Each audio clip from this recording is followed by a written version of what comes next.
Good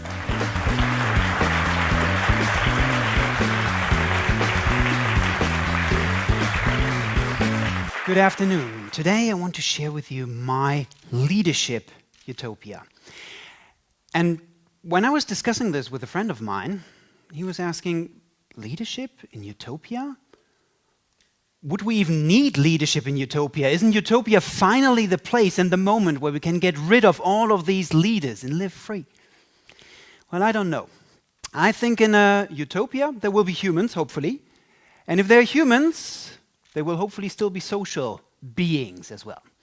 And whenever there are social beings, they come together as well and form sometimes groups, sometimes organizations as well.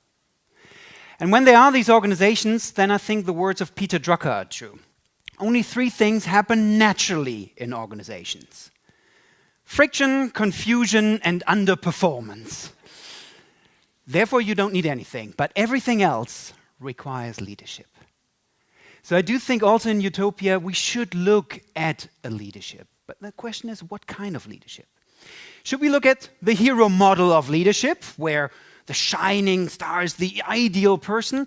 I don't know. Today I want to explore with you a different kind of leadership. And for this, I want you to do a little thought experiment. Think about the best leader you have ever worked with. Take a couple of seconds. Think about that person. What did he or she do, say, and so on? Now, all of you will have experienced other people, but I would dare to say, I don't think you will have things like, well, you know, the way that person yelled at me in the morning, that was excellent. That was just brilliant, the way, and I wanted always to have more. Probably not. Probably that person will have done different things. And I want to explore that together with you.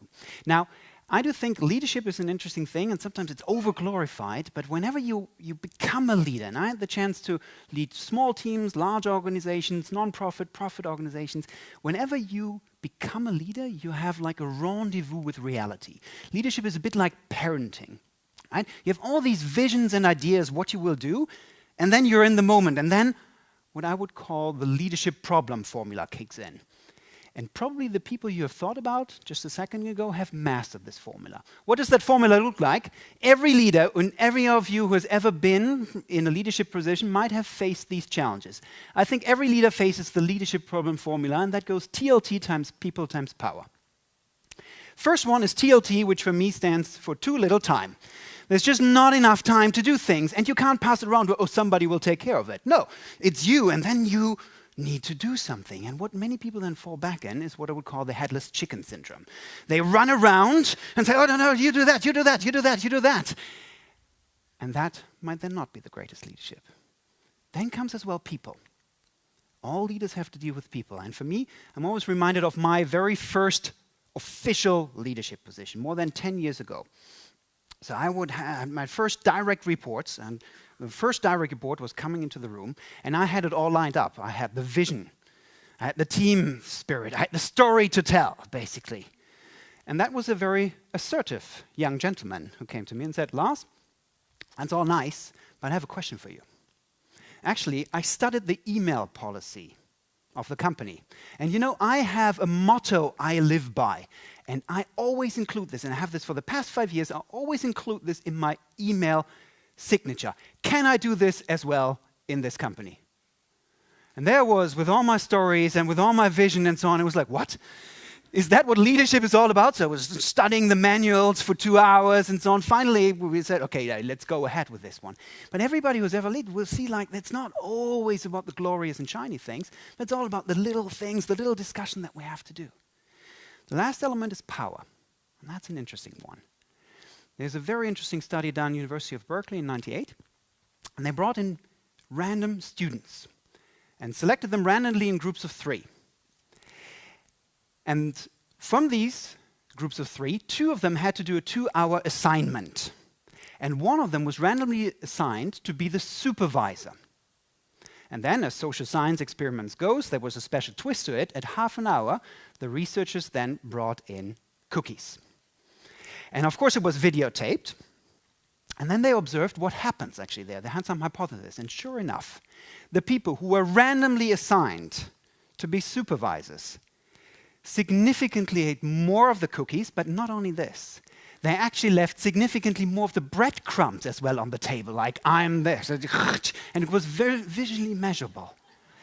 And that just shows, after 30 minutes of random higher status, this power thing kicks in. It's something within us in humans, and I think that is also something to be need to take care of. Now, I do think these are the classic leadership problems that are not very often taken care of, but I think in a utopia, we need to address those. So how do we do that? What is the way out? For this one, I think we need to travel back in time. Actually, almost 1900 years, to Rome, to a person called Marcus Aurelius. Now, some of you might know Marcus Aurelius. Marcus Aurelius is one of the predominant figures of the Stoic school of philosophy. The Stoics, like the Zen of the West, almost. But Marcus Aurelius is interesting for leadership because he was running a little, little side business also on the side. He had a little side job in moonlighting. He was, and that's why on the statue, he's also, you see him there on a horse as well.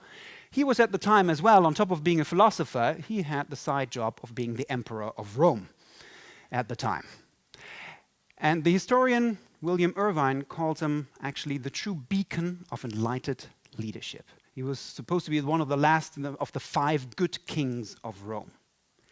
Now, Marcus Aurelius, what we know of him, said things like this: the happiness of your life depends on the quality of your thoughts. He said, so act virtuous, use your time well, and be cheerful. Then when you drop from life's tree, you will drop like ripe fruit. Now, can you imagine these words being uttered by some of the leaders like Trump and so on today?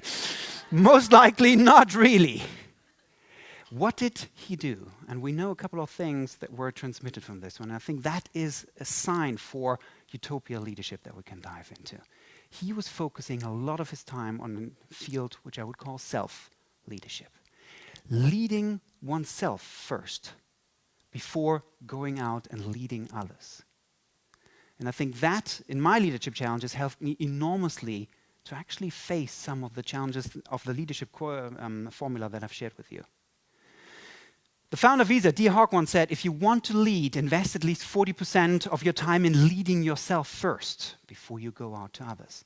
Now, how do you do that? And what I want to share with you are a couple of strategies that I've tested, that I've worked with, and so on, to really try to see what can we do with that field of self-leadership. The first strategy and the first field of self-leadership that is out there is self-awareness. When you become a leader, it's actually some of the crucial things to be self-aware of yourself, but it's getting more and more difficult. Any of you have ever been in a leadership position, if you've ever tried to ask for feedback, that's not so easy. Huh? You ask like, hey team, hey group, do you have some feedback? And very often what you encounter is the silence. Like in these ancient Western movies with these dust balls. Come on, some feedback. Yeah, oh, brilliant, but everything's fine. And you know, no, that's not right. Well, you're signing the paycheck, basically. And they're like, no, great, brilliant. Now, there are some ways, of course, to learn to ask also for better feedback. But one of the things I think every leader can do is to check that for themselves. And one of the tools that I have is what I would call the character traits check. A character traits check. You can do that on a rainy Sunday. And do the following. Ask yourself, for example, what was the worst leader that you ever had? And then think what your face does then with this. This is me reflecting upon this. And then go further and ask, like, what did he or she do actually to be such a worst leader? Did he yell or did she yell? Or did he maybe withhold information? When I was doing this exercise, it was like, well, that bad leader, withholding information. And here comes now the trick in this tool. Give yourself a score from 1 to 5 for yourself. How good are you, for example, at sharing or withholding information? How bad are you at this one? And for me, that was like, oh, I'm actually not very good at this. So what is my plan to move that up, to become very good at this one? Because what we find bad in others, we very often resonates also with ourselves. One of the key things to do from time to time. But if you do that, you will see also the vapor trail effect. You do that the next morning, you're fully engaged, but then, like one of these trails at the beginning, it's very sharp, but later on it goes, it fades away. And that's why what you can do is a strategy that Marcus Aurelius did every day. And that is self-reflection. Yeah? Taking just a couple of minutes during the day and thinking about the challenges that you have achieved, but also that you are maybe about to have during the day. Marcus Aurelius was famous for doing that in the night. For me, this 5-minute reflection, sometimes I did in the evening, sometimes also in the morning, going to Pain Quotidien, having a quick coffee, and then just opening my black book and just asking a couple of questions. What are the challenges that I'm about to say? How did my leadership go yesterday? How would the leader I would like to be do and face the challenges that I'm about to face today? Then asking this and putting this answer. And just 1 or 2 minutes of those, actually they're interesting studies, University of California, just 1 or 2 minutes of those can help raise your compassion level as well for others and maybe beat that cookie problem that we've talked about earlier as well before. Self-reflection, 2 to 5 minutes. And then we come to the last one, and that is self-regulation. You know, you've done your awareness, you've done your reflection, but you still will encounter the moments. You will still encounter the meeting, the discussions that you have, where people come in who've promised you, yes, I will do everything, I will have everything ready, and they come in the room and say, and let's talk it, like, let's talk what? The report you said was ready. Oh, sorry, I don't have this. And all the other things, the people who challenge you think they should be on your side and you should be on the other side, and so on. And all these moments that you will face as a leader, when these moments you think that, stop doing this, do what I told you now. And this is, of course, not the best leadership. But how do we best do that? Self-regulation. And one tool that has helped me enormously is what is called reframing. Reframing is a simple tool where you think, like, where you have this coming up, like, I want you to, no? You stop. And ask yourself for 1 to 2 seconds. Well, on a scale from 1 to 10, how important is that issue right now, with 10 being really my life goal, so to speak?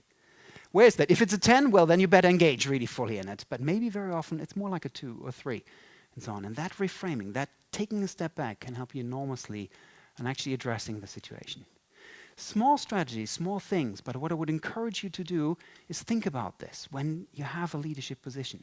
Invest this time in self-awareness, self-reflection, self-regulation, and in self-leadership in general before you go out and lead others. Because very often we hear about leadership, like people want to lead others, we want to do everything. But why not start first with leading yourself? I think if we all did this, this will lead to leadership utopia that we can strive for. And I think we can start all by doing now. And hopefully if you all start doing now and somebody asks in 10, 20 years, maybe in our utopia, the question, who was the best leader that you've ever worked with? Then maybe they think of you. Thank you.